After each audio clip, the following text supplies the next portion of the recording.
Hello and welcome to Pluribus Unum's Fireside Chats. Not as good as 15 hours, but hey, it's something. Now, there really isn't anything to do housekeeping about, really, so let's just get right into the news. First, we're going to talk about the North Carolina Senate race, because finally, somebody decides to tell us what their platform is. Cherry Beasley, the person who is considered the frontrunner for the race, has officially announced that she will oppose Medicare for all. According to her staff, Beasley knows that Medicare for all, single payer, whatever you call it, that's not going to help her, and that instead she will be campaigning purely on expanding the Affordable Care Act. Okay, so yeah, no, I'll say it before and I'll say it again. There's only been one candidate in this race that has consistently supported Medicare for all, and that is Richard L. Watkins III, and he should be the next candidate. He should be North Carolina's next senator. I should know because I am in that Senate. Well, I'm not in the Senate, but I'm in the seat. Well, I'm not in the seat either. I am a member of the state. I'm not. So why am I? I am a person from the state that he is trying to represent. And, I think he's the best person to represent the seat.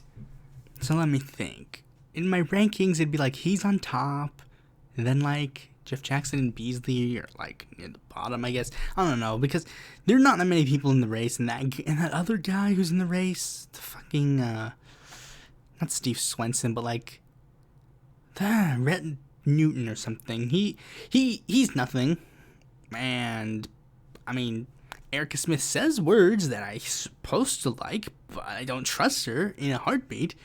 Because every time I try to bring up the issues, they choose to love to ignore them. Erica Smith stinks. The end. Anyways, now let's move on to the next story. This time we're heading all the way across the ocean. We are in the UK, in the Chesham and Amsterdam by-election. The Liberal Democrats actually won the seat.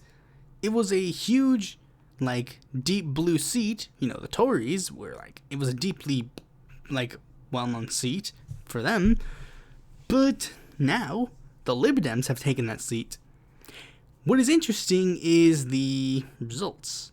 Not only did the Liberal Democrats win, not only did the Conservatives get second, not only did the Greens get third, but Labour got fourth with 622 votes. Now let me explain. This might get very confusing, but basically here's what happened. In polls released prior to the election, people were seeing that the Liberal Democrat nominee, Sarah Greene, had the best chance to beat the Conservative nominee. So basically, they were hold on. Many people in the Liberal Democrats were trying to pressure the Labour and the Green Party to not run candidates, because it is better for them all to unite around one candidate to try and take down the Tories instead of trying to split the vote between each other. And a lot of people were sympathetic to the idea, but the constituency parties did not really see that. So they still ran candidates. Now, if the Labour chose to stand down and then didn't contest in the election at all, then I wouldn't be talking about it. But they still continued to run an active campaign, and they still lost.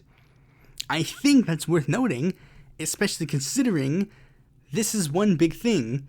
In July, there's going to be another by-election, the Batley and Spen by-election, and this election is considered a very hard-pressed election because this is a historically Labour district and the Tories are winning. So many people are even going so far as to say that if this election is lost, then there really is no point in Starmer remaining leader.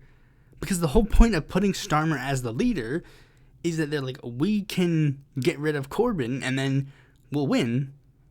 But they're not doing good. In fact, polls are being conducted which literally show that people like freaking Boris Johnson a whole lot more than they like Starmer. And that's the truth, because Starmer just doesn't really have anything, and we'll just have to wait and see how those play out. And now, this story we're gonna get into is, partially sad, but, it's something that has to be talked about. Okay, so remember the Myanmar coup that just happened? Yeah, well, today, Aung San Suu Kyi, basically the face of the Burmese opposition that was able to beat the military junta before the military junta got her, is being put on trial in this current moment. And the day I'm recording this, Juneteenth, is actually her birthday.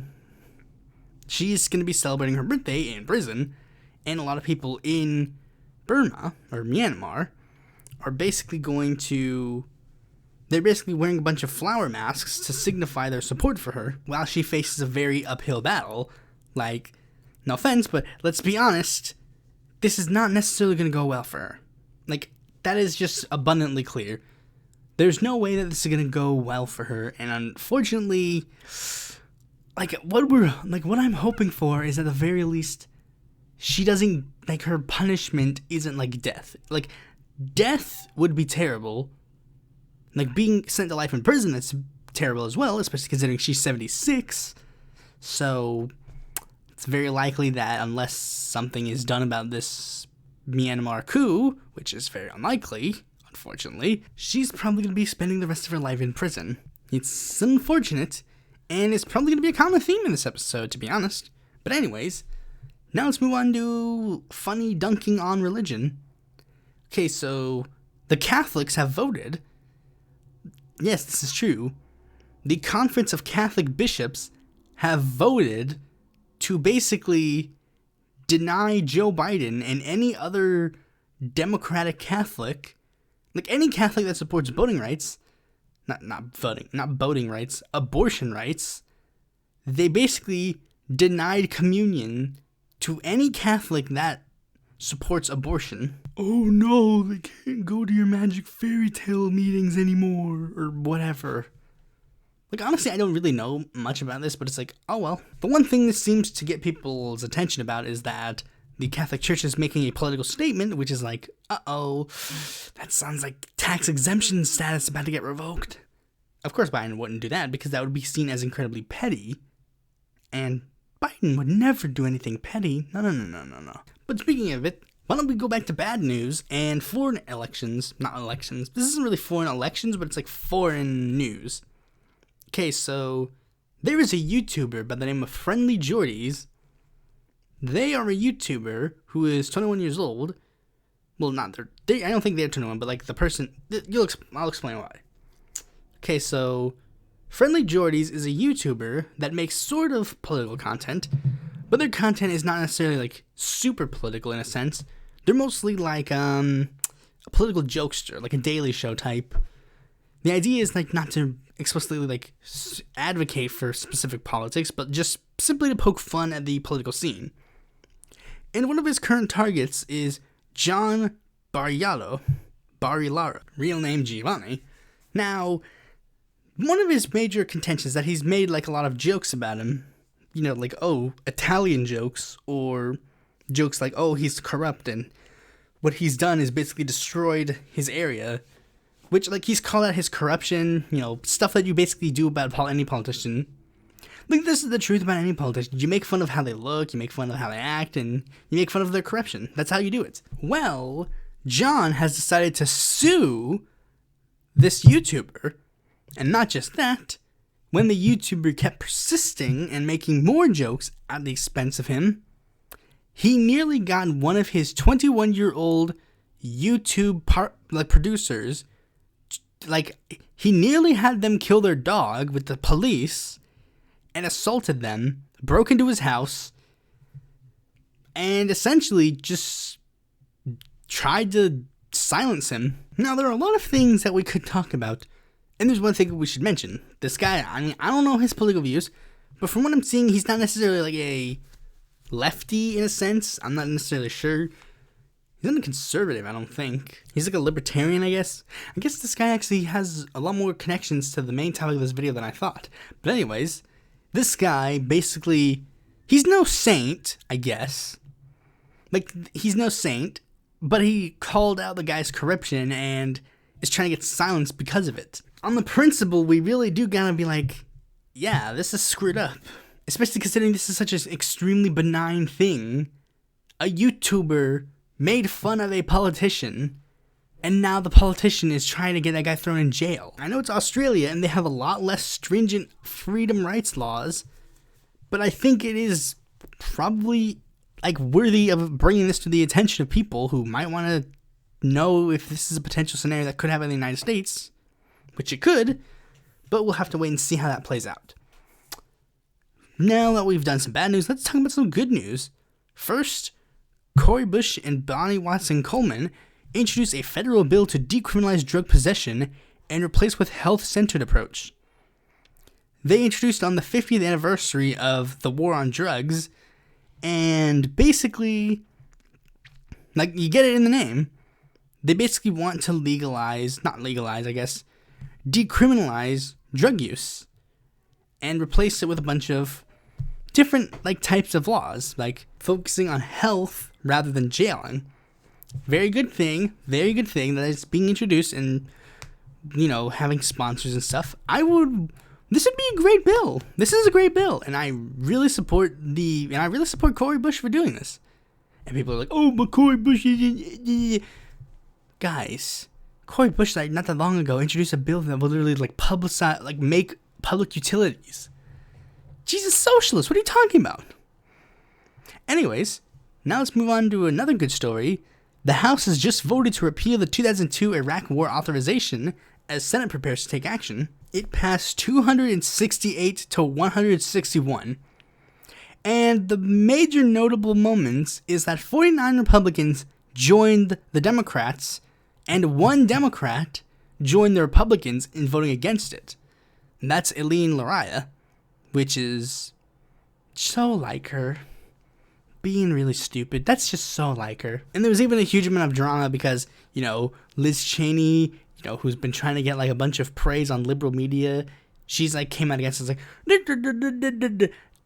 and then she even went so far as to literally say, like, we need to stop Ro Khanna's bill to remove the authorization of military force. And they're like, you can't, this isn't Ro Khanna's bill. Barbara Lee introduced that bill. Typical. A Cheney gets something about the Iraq War wrong. So yeah, these 2 bills are really good. Now, even though I said this is good news, this isn't really, like, particularly good or bad news for my eyes. This is just something that I think should be brought up because it's very interesting. Remember the Libertarian Party? The party that's always been, like, America's, like, favorite fringe party? Now, anyways, something really interesting happened. Remember when the New Hampshire Libertarian Party decided to, like, basically say that they were in favor of child labor? Okay, so there's a lot of history behind that. A lot of people haven't been talking about. Like, most people, like, they saw that tweet and they're like, haha, get it? Funny joke. Haha, it's hilarious. But many people don't actually realize that the New Hampshire Libertarian Party actually has a very large amount of history. You see, New Hampshire was originally supposed to be the, like, place of a libertarian takeover.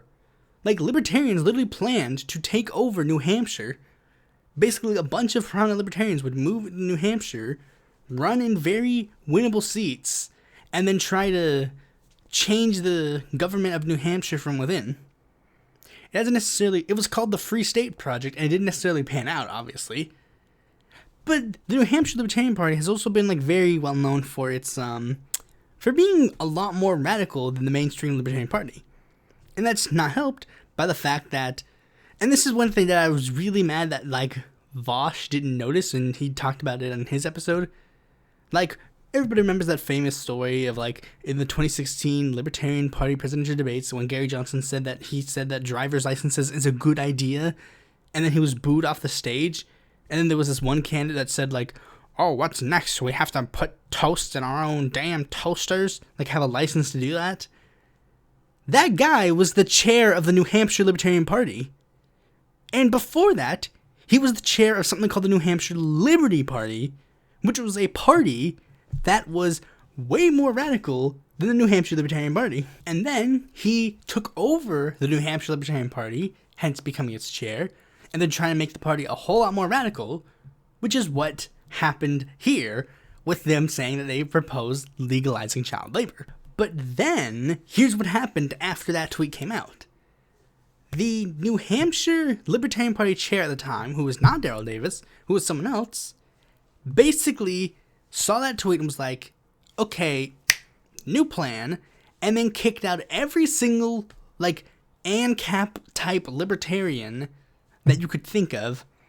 Like, basically kicked out a bunch of those people from, like, the chair positions and stuff, like the executive committee, and then put in new people, changed all the social media passwords so that they wouldn't be associated with the party anymore, because they were holding the party back. That's one of those very big things that many people point out is the problem with the Libertarian Party. They go into the Libertarian Party thinking that it's essentially going to be Diet Republican Party, and then they see, like, Adam Kokesh and Daryl Perry, and they're like, ew, yeah, no. And now we're getting to the point where there's, like, a bunch of, like, libertarian leftists that are trying to infiltrate the Libertarian Party, and that's putting a bigger kink in the plan of, like, trying to make the Libertarian Party a lot more mainstream. Although technically I guess that also sort of helps because Gary Johnson and people like him were trying to historically, like, position themselves to look a lot more left on certain issues. You know, Gary Johnson, I'll say this 100%, is the smartest libertarian to ever be nominated to be their presidential nominee. Because he knew that he can't run on stuff like abolishing 50 government agencies. He can't run on those things. And he only ran on the policies where he knew he could win. He only ran on, like, drug stuff. He only ran on the war stuff. He only ran on, like even I guess technically to a degree lower taxes he could run on because a lot of Americans are palatable to that. But basically, this whole mess made a bunch of the libertarians who were kicked out of those positions get mad and form a separate Libertarian Party convention and basically try to get the chairman of the Libertarian Party to basically choose a side, even though he was like, this is basically just a flame war, so there's really no point in me getting involved. But they kept saying, like, no, you need to get involved. And not only did he get involved, not only did he get that old committee to come back, but then the new committee got mad and said that they would be leaving the Libertarian Party completely, and not just that, they would literally be part of, like, the most normal part of the Libertarian Party. This eventually became a battle between the two major caucuses within the Libertarian Party. The Pragmatist Caucus, the people who sort of run like a Johnson-like campaign, and then the Mises Caucus, the people who are the extremely far-right type people. And they basically, like, came toe-to-toe and were fighting each other. And it eventually came to the point where now the Libertarian Party nationally is going to have a vote, either today or, like, sometime down the line, where they'll be voting on whether or not to expel the Libertarian Party of New Hampshire. And since this whole mess got so out of hand, the Libertarian Party chairman has literally resigned from his position because it has become too much for him to bear. And all of this stemmed from the Libertarian Party of New Hampshire making a tweet saying that they wanted to legalize child labor. You see, this is why I can't give up on the third parties, guys. It's so interesting. But anyways, now that we're off on those, now it's time to move into the main topic of this video. This is one that is going to be a very, I guess, contentious video. It is called the Julian Assange episode, because a lot of, like, I mean, not even, like, this isn't based on anything, like, recent that has come out. This is essentially just, I was like, I guess I should do an episode about Julian Assange at some point. But I guess this has been somewhat instigated based on, like, not really recent events. These are events that have been going on for a while. But I guess these events have gotten to the point where it's, like, a little too hard to ignore. So for this episode, I'm essentially just going to tell you all what you probably already know. Who is Julian Assange? Like, the good, the bad, and the ugly about Julian Assange and WikiLeaks and everything of the sort. So who is Julian Assange? Well, Julian Edward Assange is a person who was basically, for the longest time, basically just like I guess you could really call him an internet troll. He started out basically as an internet troll, basically like being a hacker since he was like 16. And it always became notable that he was anti-authoritarian to a degree. Like, he hacked, like it's been rumored that he was involved in the Worms Against Nuclear Killers hack at NASA, which is where they sent a computer virus to NASA to basically screw with their computers because they were against nuclear weapons, but that hasn't been proven. And like not that long afterwards, in 1989, he had a son named Daniel. So right off the bat, you can kind of tell Assange is a little bit of a rebel, I guess. On one end, he's having children when he's like a child himself, essentially. And on the other end, he's like hacking the government. That's basically, you can kind of tell that's just how he is. I'll also give one more interesting fact about him for like his pre-mainstreamness. He was born on July 3rd, which is also my birthday. I wonder who will truly win in that poll. I actually do really want to know. When he was still around that age, he registered an online domain called leaks.org, but he didn't really do anything with it. It wasn't until 2006 that he decided to do something interesting. He formed something called WikiLeaks, which is, for those who don't know, a website where, as it suggests, it's a wiki of leaks. Basically, any information that would be, I guess, not even necessarily anti-authoritarian, but like information that the government probably doesn't want you to know, they will accept it and review it and see if it's important or not. And right off the bat, it was well known, like a lot of things. Like they would publish like censorship lists, classified media from anonymous sources, and he started getting known attentions from like revealing drone strikes in Yemen. He revealed corruption in the Arab world. He revealed Kenyan police was doing extrajudicial executions. He covered the Tibetan unrest in China, which they were trying to hide. They covered Petrogate in Peru. He revealed bank records of Julius Baer, which got highly controversial because they were trying to block him from releasing it, but he released it anyways. During the 2008 election, he released content from the Yahoo account from Sarah Palin, and around the same year, a British fascist party called the British National Party, which had notoriously kept their membership secret. WikiLeaks decided to reveal that to the world as well. But Assange and WikiLeaks didn't really make it into the mainstream lexicon until the Iraq War and Afghanistan war logs. Like, that propelled Assange into the mainstream, because the rest of the stuff, most people were like, who cares about what happens in Peru?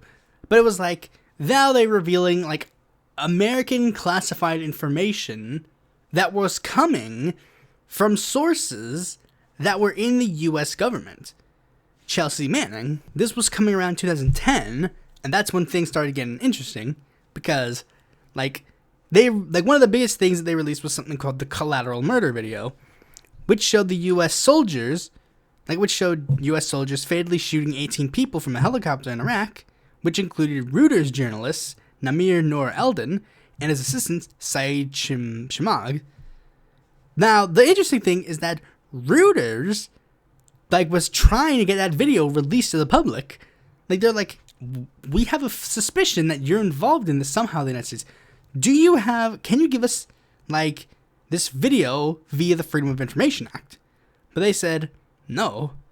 And Assange was like, okay, and then posted the video himself. And then by October, he released the Iraq War Logs, which was a collection of 391,832 U.S. Army field reports from 2004 to 2009. And basically he was saying, like, I hope that it corrects some of the attack of the truth and occurred during the war. Like, he's basically trying to use it to make it known, like, here's what's really happening in the war. And that's what WikiLeaks was sort of made for. Like, we're going to tell you what really happens. They were doing the real journalism. Like MSNBC, CNN, and Fox News, especially Fox News, wouldn't necessarily tell you this specific types of information. You know, basically, he started publishing a bunch of Manning's materials, like the Afghan war logs and the Guantanamo Bay files. And then he also released something called Cablegate, where WikiLeaks decided to publish a bunch of diplomatic, like, messages that the U.S. State Department was sending to, like, 274 of its consulates, embassies, and diplomatic missions around the world from 1966 to 2010. Basically, like, that's basically what happened. That's basically what got everybody's attention to WikiLeaks. And, of course, that's where WikiLeaks started getting a bit more contentious. You see, prior to that, nobody really cared about what the heck WikiLeaks was. Maybe some, like, radical people on the internet who probably didn't have anything better to do. But now, everybody was getting attention to this. So that's when people started getting, like, paying attention and forming opinions about what Assange was doing. And, as you can tell, certain people of certain beliefs were happy about it, and then there were others who were not happy about it. For example, if you were, like, I guess basically to sum it up, if you're on the political spectrum, if you're anything except that blue square, then you're in favor of what WikiLeaks was doing, essentially. So naturally, the U.S. government was basically like, okay, now we gotta go a bit too far. Like, they were like, okay, now we gotta talk about this. So now they were pushing towards him. And as such, Assange started making haste and disappearing a lot. Started going to places, and much like Assange was when he was a young boy, there's no way to beat around the bush. He slept around, I guess, I'm trying to word this as objectively as I can, because there are some people who are going to 100% back Assange no matter what, and there are going to be some people who are going to say, no, you can't back Assange no matter what. So I'm trying to tread lightly here. Basically, the two things that reportedly happened was that Assange met two women, and, and during he met these two women, things ensued, and Assange and women have had different stories about what happened.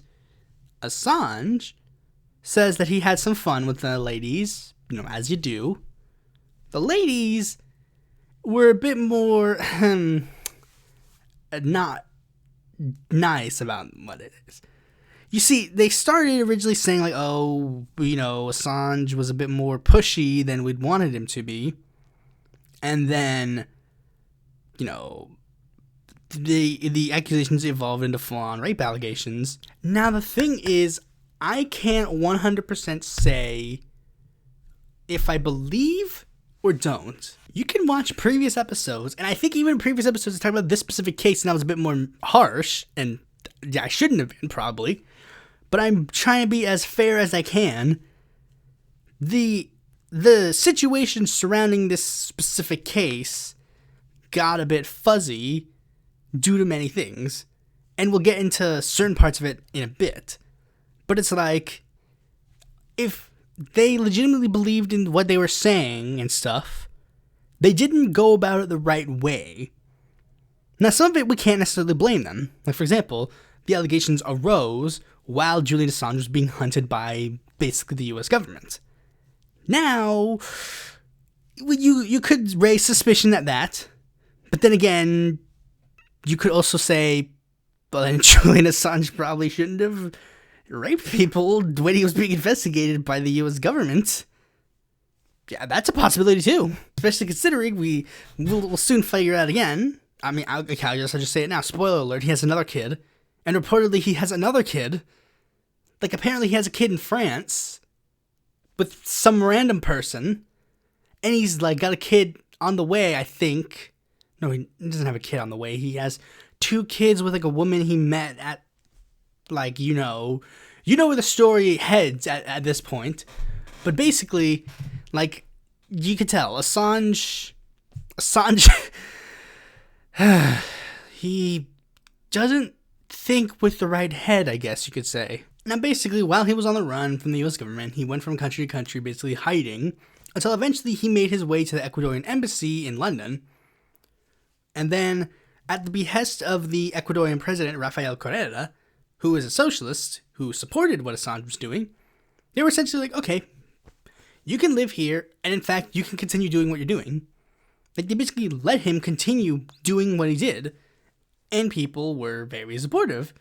You know, they're like, yay, WikiLeaks is safe for now, but we gotta figure out how to get him home soon enough. And now we've reached the point where we can essentially talk about his most contentious leak ever. Now you might say, what about all those other ones? Well, you see, all those other ones, everybody was super supportive of on the U.S. side of things. Like, most people were relatively supportive of it. But these leaks make even some people who consider themselves leftists raise their eyebrows at Assange. The leaks revolving around the Democratic National Convention. So basically, WikiLeaks revealed a ton of emails between prominent members of the Democratic Party, including W. Westerman Schultz, John Podesta, and a bunch of other people, that essentially showed that they were playing favoritism towards Hillary Clinton's candidacy and doing a lot of things in their power to try and diminish the Bernie Sanders candidacy. Basically revealing that they were trying to do everything in their power to prevent Bernie from getting the nomination. Now, why would many people see this as problematic? Well, a lot of people have raised the concern, especially nowadays, that WikiLeaks and Julian Assange seem to primarily focus a lot on the Hillary Clinton campaign. Meanwhile, like, he would either flat out ignore Donald Trump or would kind of seem buddy-buddy with him. Apparently, there are some people who were affiliated with the Trump campaign that somehow, for some reason, were in contact with Assange and were, like, apparently using him as, like, a pawn in some parts. Like, they were saying, like, oh, Julian Assange, he's going to reveal some big leak soon as an October surprise, is what Roger Stone would say. And it's like, why would you be in contact with the man? Many people have been trying to raise, like, that might be a particular bias against him. And the bias does seem sort of notable because, like, I mean, let's be honest, Trump doesn't have a political career prior to the 2016 election. He's not really active in politics that much. But Hillary Clinton has been very active in politics, and in many of the instances has been directly against Assange on a lot of things. And one major thing that has come to fruition is, like, who gave him the leaks? That's one thing that many people have been trying to raise and trying to be like, okay, well, what the heck? Who gave him the leaks? Now, that's a thing that even Assange himself kind of toyed with, which made people, again, raise eyebrows, because he implied that it was Seth Rich who did it. For those unfamiliar, Seth Rich is that famous, like, Democratic employee who was supposedly the guy who leaked it to WikiLeaks. I say supposedly because, in reality, it was essentially a huge conspiracy theory that WikiLeaks bolstered. And the fact that WikiLeaks bolstered it made me actually think about it for a bit. Like it made sense. That's how you get rolled into larger conspiracy theories. They pick one thing that seems like it makes sense, and then they roll it into a big thing. Like, oh yeah, the fact that Seth Rich died around the same time that the WikiLeaks emails were happening, that seems like it makes sense. And Julian Assange himself seems to be somewhat confirming of it. So, yeah, I guess it makes sense. But then you have to think critically for a little bit more, and you're like, oh yeah. And Assange literally had to walk back on it. Like, he was basically like, okay, But the way he always confirmed it was always like very Weasley in a bit as well. Like, he didn't do it, but he also didn't not do it. Wink, wink. Like, he would always imply that Seth Rich had some involvement. And a lot of people made the, like, assumption that, like, oh, he's just doing this to hide the fact that he got it from the Russians. Which, of course, was immediately like, yeah, that's Russiagate, blah, blah, blah, lame. Not gonna talk about it. Boo-boo. Like, but then you take a second glance again, and you think, hold on a second. Now, there was one thing that really made me think again about it. Like, it kept rolling in my head the more I thought about it.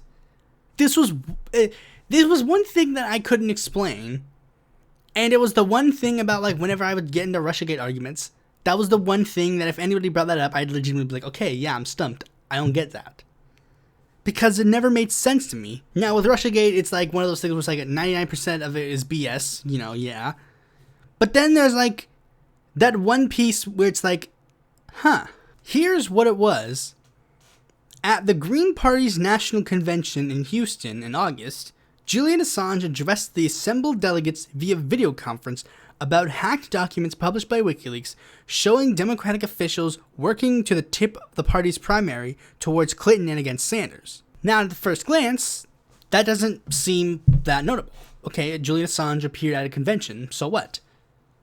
But then, two things bothered me about that. And this second line, I mean, not the second line, but like this next line makes it seem like very confusing to me. Stein says she's unsure how Assange's convention address came about. That one line bugged me for so long that I just shoved it in the back of my head so I couldn't think about it. It's like, it makes me think again, like she is the person who was going in basically the presumptive nominee. She was the presumptive nominee. How could she have not known how Assange's, like, meeting in the Green Party came about? But the second thing that bugged me about was the thing I didn't think about until recently. It's like, wait. Because Assange is very political. Unlike other whistleblowers, to a degree, who have tried to keep their politics hidden in a certain... I mean, not even all of them to a degree. Like, Chelsea Manning is very open about the fact that she's a lefty, and, you know, Snowden, he's not that open about the fact that he's, like, a libertarian. But, like, Assange is very open with the fact that he is a libertarian. And how do I know this? Because he formed a political party called the WikiLeaks Party, which is a libertarian party. He literally stated WikiLeaks is designed to make capitalism more free and ethical. Your job is to leak information, not espouse socialism versus capitalism. That's not your point of view. But anyways, now let's move on to more things about Assange. Like, we all know how this story goes. I've talked about it a million times on this podcast before. Assange, eventually the neoliberal, Rafael Correa was defeated by a neoliberal, and the neoliberal, he got mad at Assange, and Assange basically, he got kicked out of the embassy, and now he's inside of a London jail waiting to be extradited to the United States. But that moment actually made a lot of people raise eyebrows to a certain other thing. The sort of cult of personality that has come from Assange. Now, that is a very interesting thing that happened. Basically, this is sort of really weirdly true. Assange sort of became, the forefront issue for a lot of people. That, he became, and not even that, it's very clear, I would say very clearly that it became a wedge issue. People who supposedly agreed 100% on everything would immediately turn against each other and hate each other because one would advocate for someone who says, I believe that we should not talk about Julian Assange a lot, versus another person who says that we need to talk about Julian Assange every single day. And this came to a head during the 2020 presidential election when it became a wedge issue for the Tulstans because of one big thing. Tulsi, being 15th place, she was free to say whatever the heck she wanted about Julian Assange and not get in trouble. It's not like they're going to cut off her, like, 3 minutes of speaking time to 2 minutes. Who cares? But someone like Bernie was sort of like, I guess to a degree, pressured to not talk about Assange as much. And then that became a huge wedge issue. Because Tulsi would say his name, and Bernie would not. And before you say, that's a bit oversimplification, no, it's not. Literally, like, people like Ro Khanna and Bernie Sanders would introduce bills and talk about the Assange case without mentioning his name. Like, when Assange went to prison, literally when he was being carried out of the embassy and into the police car, Bernie would make a tweet like, I stand for journalism. People who release information that the U.S. government or stuff shouldn't be against, like, they should have their freedom of speech protected. And then people like Steve Poinkin or any other Tostan or something would be in the comments being like, say his name, say his name, say his name. That was literally all they cared about. That he didn't mention Assange by name, ergo he was against Assange for some reason. And because Tulsi would say his name, that obviously meant that she was more in line about the Assange issue, when in fact, technically, they would be literally on the same level. And a similar thing happened with the Tara Reade situation. People who would say Tara Reade's name would get really heated about people who wouldn't say Tara Reade's name. Like, even if literally the day after Tara Reade comes up with the allegations, somebody would tweet out like, I stand for sexual assault victims and believe that they are very important and they should be listened to. People would be like, you didn't say Tara Reade's name, so canceled. Like, it's so ridiculous. Especially considering a lot of people were like, they were using this to pressure people to vote for Tulsi over Bernie, when people were like, bro, if you really care about this issue, Bernie is your person. I don't see why voting for Tulsi would be a better choice, would be a better use of your time. But no, they did it anyways, and it became this huge wedge issue that even now, like, I mean, it technically doesn't even exist anymore, really, because it's not like anybody else can say his name anymore.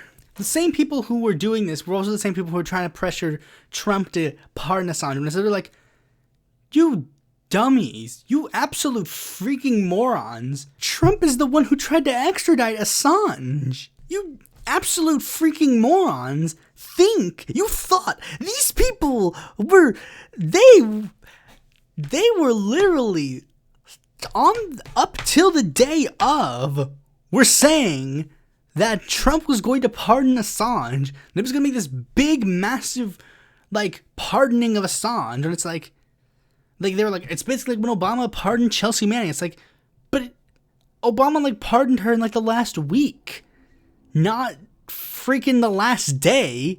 They were literally tweeting the day of the inauguration that they were going to pardon Assange, and I was sitting there, like, laughing at them, like, the pardoning pen isn't in the helicopter.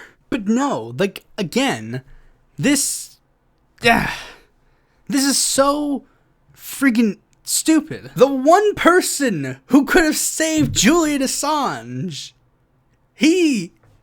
all that you had to do was turn your butts to vote for him. You could have done literally everything else with your day. You could have still made your Assange podcasts. You still could have had your hashtags and your emojis. You could have still all had that. You could have still acted like you're super superior because you're willing to say his name and Bernie isn't. You could have had your superiority complex and also actually have tried to do something substantive about your issue. But no, you instead chose to be stupid. And now we get on to one, like, this is around the part where it's sort of like wrap-up time. Not even really wrap-up time, but, like, beginning the closing arguments of this topic or something. I don't know. I tried to transition to this because I couldn't think of a normal transition, but that didn't work. Anyways, basically, what we're going to do now is talk about, like, a little bit more about the man. Because, again, sort of that personality cult. There are people who still have hashtags, we support Assange. There are people who still have, like, the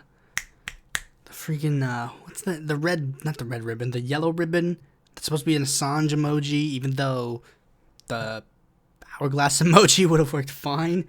because it's the WikiLeaks logo. But anyways, let's talk a little bit about the man himself, because there's one thing a lot of people have been trying to say about the man. Like, they try to put the man and the idea behind the man as one and the same. That, like, the people who love Assange are the ones who are like, he's a great hero, a great person, a wonderful man, a wonderful father to his children, blah, blah, blah, blah, blah. And that's why we can't let this poor man rot in prison who's been trying to do all that's good and right and wonderful in the world, and he's a great saint, versus the people who are like, this man is evil, this man has cost the Republicans, like, he gave the Republicans the presidency, blah, blah, blah. Like, this is the big thing.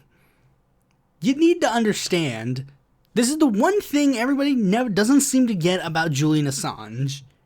And even I didn't necessarily get this at first, but it's like, he's a guy.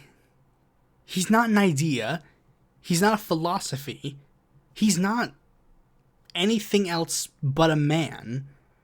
He has his good moments and he has his bad moments. And that's one thing a lot of the media has tried to paint Assange as well. Like, he's like a jerk, that he's like mean, that he's self-centered, a narcissist. It's like, yeah, sometimes, but he's a guy, a man. He's like a man like everyone else. Well, I mean, unless you're not a man, in which case, then he's not like you in that regard, but he's a human. And let me give you two contrasting moments of this. Like, Julian Assange, he literally offered himself up to go to prison for Chelsea. He basically said, let Chelsea go, and I'll go to jail on her behalf. That's very noble. However, Julian Assange also nearly got Evo Morales killed.